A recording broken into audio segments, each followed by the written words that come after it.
बिस्मिल्लाहिर्रहमानिर्रहीम। नाज़रीन, अली फ़ारूक हाज़िर है।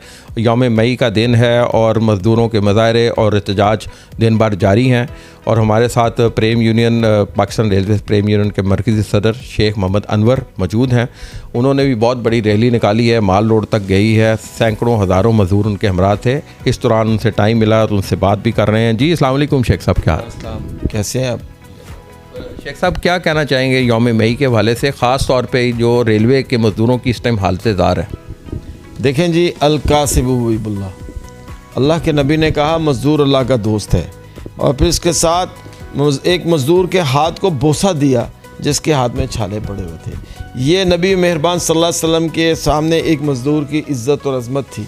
लेकिन बदकिस्मती है कि आज हम यहाँ पर मज़दूर का दिन तो मना रहे हैं, लेकिन आज मज़दूर काम कर रहा है और अफसरों की छुट्टी है। मज़दूर आज भी खा वो खेत है, खलियान है, भट्टा है, रेल का ट्रैक है, हर जगह आज भी रेल का मज़दूर काम कर रहा है। तो बड़ी मेहरबानी कि आप इतनी देर से हमारे प्रोग्राम को कवर कर रहे हैं बार जगह जगह पर। तो मैं ये कहना चाहूँगा अपने हुक्मरानों से कि खुदारा कि जिस तरह आपको अपनी शराफिया का बड़ा ख्याल है, जिस तरह आप अपने शराफिया के लिए, उनकी मराहत के लिए बड़े फ़िक्रमंद रहते हैं, और देखें फिर आज कौमी असम्बली के अंदर 1-2 रुपए के अंदर आदमी खाना खा लेता है, इतना सब्सिडाइज़ किया हुआ है। तो मज़दूरों के लिए आपके पास क्या है? हुक्मरानों को चाहिए कि मज़दूरों की आबियारी करें। मैं तो ये कहता हूँ मज़दूर सबके घर बनाता है, लेकिन मज़दूर का अपना कोई घर नहीं होता। आज मज़दूर के बच्चे जो हैं वो पढ़ नहीं सकते।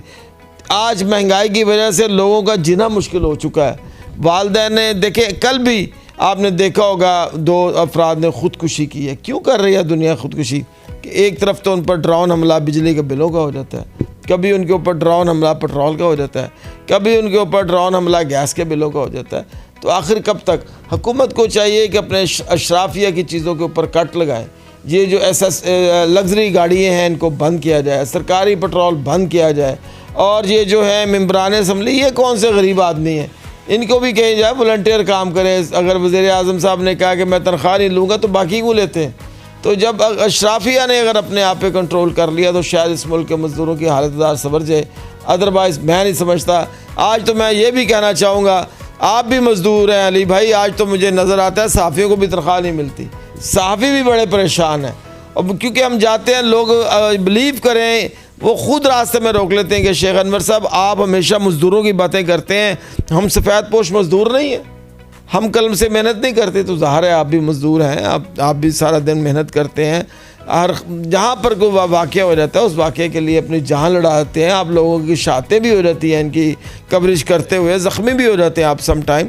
तो मैं ये कहूँगा अपने इस मुल्क के हुक्मरानों से, खुदारा रहम करें, मज़दूरों के ऊपर भी रहम करें, इंसाफ़ी भाइयों को भी रहम करें, इनकी भी तनख्वाहों के मामलात इनके इदारों के साथ रब्ते करके मुस्तकिल नौयत पर इनको तनख्वाहें मिलनी चाहिए। अच्छा ये बताएं शेख साहब, बड़ी देर हासिल गुफ्तगू हो रही है आपसे, ये जो इस टाइम कैरन हॉस्पिटल रेलवेज़ की हालत ज़ार है, मज़दूरों का हॉस्पिटल होता था, ये मज़दूरों के लिए स्कूल होते थे बच्चों के लिए, उनकी नागुफ्ता बेस सूरत हाल बनी हुई है। कैरन हॉस्पिटल की क्या सूरत हाल है, उस पर क्या कहेंगे? और दूसरा ये जो वेलफेयर के काम हो रहे थे स्कूलों के, अंग्रेज़ दौर के बनाए हुए स्कूल, उसमें एक स्कूल का भी इजाफा नहीं किया इन्होंने। और ये रेलवे अफसरान का, किसी रेलवे अफसर का कोई बच्चा रेलवे के किसी स्कूल में नहीं पढ़ता होगा। हाँ नहीं, आपने दुरुस्त कहा है, उसकी वजह यही है, इसलिए तो इसके ऊपर तवज्जो नहीं है। हमारे अफसरान के बच्चे बीकन हाउस में पढ़ते हैं, ग्रामर में पढ़ते हैं, तो उनके ज़ाहिर है वो उधर पढ़ते हैं बच्चे। तो होना तो यही चाहिए। यही तो हम कहते हैं कि जब तक इन अदारों में अफसरान के बच्चे नहीं पढ़ेंगे, हुक्मरानों के बच्चे नहीं पढ़ेंगे, ये अदारे कभी भी सर्वाइव नहीं कर सकेंगे। ये लेडी ग्रिफन जो है ना, लेडी ग्रिफन स्कूल, ये बड़ा तारीख़ी स्कूल है। इस स्कूल में बुशरा अंसारी भी पढ़ती रही है, इसी स्कूल में नवाज शरीफ की अहलिया भी पढ़ती रही हैं। तो इस स्कूल को तो उठाना चाहिए। और आज भी देखें, इस दौर में भी हमारा लेडी ग्रिफन का रिज़ल्ट, सेंट्रली उसको रिज़ल्ट जो पहली पोजीशन होती है उसमें आज भी लेडी ग्रिफन बग़ैर वसाइल के वहाँ से बच्चे इतना अच्छा रिज़ल्ट देते हैं। और अगर इनको वसाइल मुहैया किया जाए तो आप खुद सोचें कितना अच्छा रिज़ल्ट नहीं आएगा इन स्कूलों का। और आपने कैरन हॉस्पिटल को कहा तो आपने बड़ी अच्छी बात की है मेरे भाई। कैरन हॉस्पिटल तो आज जो है ना भूत बंगला बन चुका है जी। वहाँ पर कोई दवाई नहीं है, वहाँ पर एक सफ़ेद रंग की गोली, मैं हमेशा कहता हूँ पता नहीं वो आब ज़मज़म की बनी हुई है। आपके खांसी है वही गोली मिलेगी, आपके बुखार है वही गोली मिलेगी, आपके मेरी पेट में दर्द है वही गोली मिलेगी। मैं हमेशा कहता हूँ डॉक्टर साहब आब ज़मज़म में बनाई हुई है आपने दवाई, कोई हाल नहीं। अब देखें सुरैया अज़ीम हॉस्पिटल, छोटा सा हमारा हॉस्पिटल है जमात इस्लामी का, उसके साथ मेडिकल कॉलेज बन सकता है। ये तो कोई 40-45 कनाल जगह है, इनकी सोच ही नहीं है। यहाँ प्रोफेशनल लोगों को बिठाया जाए तभी ये स्कूल ये कैरन हॉस्पिटल सर्वाइव करेंगे। आज किसी के साथ बात कर रहे हैं, ये मेडिकल कॉलेज बन सकता है। मैं कह रहा हूँ आपका जमात इस्लामी से भी ताल्लुक़ है, जमात इस्लामी के बड़े ज़बरदस्त हॉस्पिटल्स चल रहे हैं, मंसूरा में चल रहा है, थुरैया अज़ीम चल रहा है, इनके साथ कोई इनके मामला सेट करवा दें ताकि ये सूरत हाल बेहतर हो। और सर जी देखें, आपने बात की है, हॉस्पिटल का इंचार्ज किसको होना चाहिए? डॉक्टर को होना चाहिए ना। यहाँ बदकिस्मती है कि हमेशा से एक 21वें ग्रेड के अफसर को अस्पतालों को इंचार्ज बना दिया जाता है। उसका क्या लेना देना है? वो उसको स्कूलों का सरबराह बना दिया जाता है, उसको ग्राउंडों का सरबराह बना दिया जाता है। वो मुनासिब ही नहीं है, ये होना भी नहीं चाहिए। देखें, राइट मैन राइट जॉब। आप ये कैसे मुमकिन है कि आप एक डॉक्टर के एक ही छत से पढ़ के डॉक्टर बनते हैं ना सारे, कोई किडनी का स्पेशलिस्ट बनता है, कोई आंखों का बनता है, कोई जिगर का बन जाता है। लेकिन मुझे ये बताएं, छत एक ही है किंग एडवर्ड मेडिकल कॉलेज, लेकिन सबकी डोमेन अलग अलग है। मैं हैरान होता हूँ जब भी होता है जी जीएम मैकेनिकल फलां अफसर है, जीएम मैकेनिक, ओ भाई उसका काम क्या है? वो डॉक्टरों का उसको कोई तजर्बा है? इस कैरन हॉस्पिटल का सरबराह जो है ना, सरबराह को रेलवे का अफसर नहीं होना चाहिए, बल्कि वहाँ का कोई बड़ा डॉक्टर होना चाहिए उसका सरबराह। इसी तरह स्पोर्ट्स के ग्राउंडों का सरबराह जो है, जो वहाँ पर कोई एक डायरेक्टरेट स्पोर्ट्स बनाया जाए, उसको वहाँ पर लगाया जाए।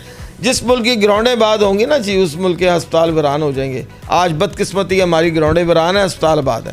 अब ये निजकारी का अमल जारी है, मुख्तलिफ अदारों का PI सर फहरिस्त है और उस फहरिस्त में रेलवे का भी कई नाम आ रहा है। ये एक जज्बाती तौर पे तो आप बिल्कुल कहते हैं हम होने नहीं देंगे। आप समझते हैं कि रेलवे की निजकारी ना होना बेहतर है? हाँ, मुझे आप ये बताएं कि मेरे नज़दीक तो निजकारी इसी तरह है जिस तरह को नशई अपने घर के बर्तन बेच दे। और आप मुझे ये बताएं, आप भैंस से दूध लेते हैं, दूध से दही बनाते हैं, उससे मक्खन बनाते हैं, उससे घी बनाते हैं, उससे लस्सी पीते हैं, कितने टाइम उसका फ़ायदा है भैंस का। लेकिन भैंस के चप्पल कबाब कितने दिन खा लेंगे आप? तो हम चप्पल कबाब नहीं खाने देंगे हुक्मरानों को इंशाअल्लाह ताला। हम पहले भी टकराए थे पूरी कुव्वत के साथ, आज भी रेलवे में 60-62 हज़ार मुलाजमीन हैं। ये निजकारी करेंगे, हम नहीं होने देंगे इंशाअल्लाह ताला। जितनी हमारी इससे में ताकत है, हम पूरी कुव्वत के साथ अदालतों का भी दरवाज़ा खटखटाएंगे। अभी तो मैं हैरान हो रहा हूँ, रेलवे के अंदर रैशनलाइजेशन हो रही है। मेरा ये सवाल है अपने चेयरमैन रेलवे साहब से कि मुझे ये बताया जाए कि रैशनलाइजेशन तो वो करता है जिसने PhD की हो और किसी दुनिया की रेल में उसने काम किया हो, ये वो कर सकता है। हमारी रेलवे में कौन सा ऐसा अफसर आ गया जिसने दुनिया की किसी रेल में रैशनलाइजेशन का काम किया हो? आप उनको फारिग कर रहे हैं जो हाथ से काम करने वाले हैं। इनको अपने अफसरों का कबीला नज़र नहीं आता, MP1 स्केल की फ़ौज ज़फ़र मौज नज़र नहीं आती। जो रेलवे का रिटायर्ड अफसर है आपने ला के दोबारा फिर उसको रेलवे में लगा दिया, ये ज़्यादती है, ये नहीं होना चाहिए। ये इसके ख़िलाफ़ हम बाहर निकले हुए हैं पूरी कुव्वत के साथ। मैं फिर ज़िम्मेदारी के साथ कह रहा हूँ कि हम बदतरीन मुखालफ हैं और इंशाअल्लाह इसको हम असम्बलियों में भी कह के मेंबरान से सवाल को बुलंद करेंगे। ये मुनासिब वे नहीं है कि इस तरीके से आप जो है ना ये कर रहे हैं, ये ज़्यादती है कि मुलाजमीन की पोस्ट। मुझे बताएं ना कि रेलवे तो सुकड़ कर, आज देखें, मैं आज रेलवे सुकड़ के सिर्फ 7-7.5 हज़ार किलोमीटर रह गई है। और इंडिया की रेल आप देखें, हमारे से एक दिन बाद आज़ाद हुआ है, आज उसकी रेलवे को देखें 68 हज़ार किलोमीटर में चला रहे हैं वो। अली साहब, ये बड़ी अहम बात है, गौर से सुने। 68 हज़ार किलोमीटर में वो अपनी रेलवे को चला रहे हैं। रोज़ाना पर डे 14,000 ट्रेनें चला रहे हैं। वहाँ पर 12 लाख रेलवे मुलाजमीन हैं। और वो अब जो उन्होंने प्रोग्राम शुरू हो चुका है उनका कि वो बॉम्बे से लेकर दुबई तक समंदर के अंदर लाइन बिछानी शुरू कर दी है उन्होंने। उसके बाद वो अपनी रेल को जम्मू कश्मीर श्रीनगर में ले गए हैं। ये है मुल्क, ये है जिन्होंने कोई तरक्की की है। उसके बाद उन्होंने तकरीबन 56,000 किलोमीटर का जो टुकड़ा है वो इलेक्ट्रिसिटी पर ले गए और बाकी को अब वो सोलर पर लेकर आ रहे हैं। वहाँ पर एक चेयरमैन है, इतने बड़े इदारे में एक चेयरमैन है, उसके नीचे 4 मेंबर हैं, ठीक है, उसके नीचे 4 मेंबर हैं और उसके नीचे 9 एडिशनल जनरल मैनेजर हैं। वो तो रेलवे को इस तरह चला रहे हैं। यहाँ तो रेलवे ही रह गई है 7,000 किलोमीटर और ट्रेनें भी 90 चल रही हैं। जब 300 ट्रेनें चलती थी पाकिस्तान में तो एक GM था। आज 90 ट्रेनें चल रही हैं, 3 जनरल मैनेजर हैं, 3 एडिशनल जनरल मैनेजर हैं। तो बाबा पहले अपने अपने कबीले को छोटा करें, फिर उसके बाद मुलाजमीन की डाउन साइजिंग करें। बड़ी ज़बरदस्त ज़बरदस्त गुफ्तगू की है और ये जो सवाल किए उसी में उन्होंने जवाब भी दे दिया और रेलवे के को मसाइल से निकालने का हल भी दे दिया है। और मैं समझता हूँ कैरन हॉस्पिटल और रेलवे स्कूलों की हालतदार उस वक्त बेहतर होगी जब रेलवे अफसरान के बच्चे भी इधर स्कूलों में पढ़ेंगे और रेलवे अफसरान ख़ुद अपना कैरन हॉस्पिटल में इलाज कराएंगे, फिर सूरत हाल बेहतर होगी। उम्मीद करते हैं कि रेलवे का दायरा फलेगा फूलेगा और सूरत हाल बेहतर होगी। नेक्स्ट टाइम दोबारा हाजिर होंगे, तब तक के लिए इजाज़त दीजिएगा। अल्लाह निगहबान, खुदा हाफिज़।